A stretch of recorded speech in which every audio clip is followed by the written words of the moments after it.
Welcome back to the Perek Project. If you put into Google Living A, one of the first predictions they come up with is a good life. It seems that there are many people out there Googling how to or what it means to live a good life.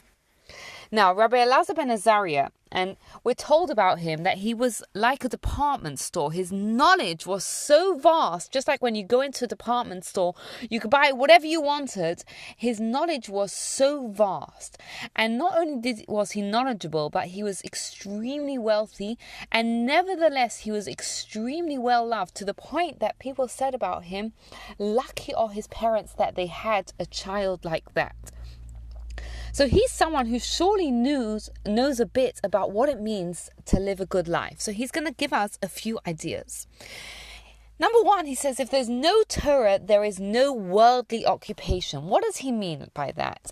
He's explaining to us that the Torah has many, many laws that govern our business and moral ethics. So we can't conduct business properly if we don't understand what the Torah tells us. Now, obviously, this brings up to mind the question of, but hold on a second, how about there are people out there who don't have Torah and yet they have ethics? They're good, upstanding, ethical people.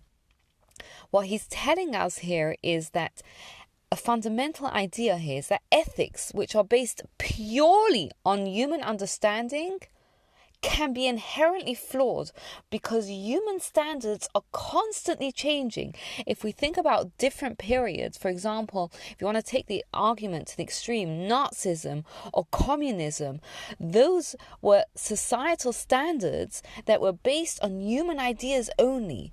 And so people, of course, can be ethical, but only if our ethics are governed by a higher power can we be sure that they will stand the test of time and the test of human standards changing.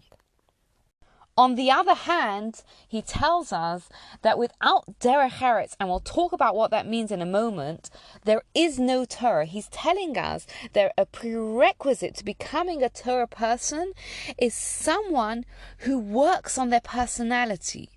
And Torah can only reside in someone who's going to study what it says and take it to heart and apply it to make themselves a better person. And our Torah wisdom is needed because without it, we can't have, he says, fear of God. What does it mean, fear of God? We're not talking about the primitive level of being afraid of punishment. In fact, instead, actually, what it means is having that awe of our Creator, and that we only get through our understanding of how awesome the Creator, God, is. When we have that awe of our Creator and we realize that however awesome God is, He created me and He put me in this world, we live a different life. They live a life where they understand that life is an investment from God, and they are constantly trying to maximize that investment. On the other hand, we can't have wisdom without fear of the awesomeness of God, because a person can't live a life while being exposed to the truth. So in such a situation, a person will reject the truth. And if we want to know how much knowledge we actually have, to the extent that we are able to explain something to someone else, that's the extent that we know it. Sometimes we know something but we can't explain it. What that's really telling us is that deep down we don't fully understand the concept. And finally, he tells us if there is no flower, there is no Torah. What does he mean by that? He means that we are comprised of two parts. We're a body and we are soul. And both of them must be nourished. Sometimes we can be so busy making a living, whatever that entails, that we forget to truly live, and we forget the purpose of what we are here for, that we are here not just to make a living, but we're here for our soul and to truly live. And Just like we feed our body, we have to feed our soul.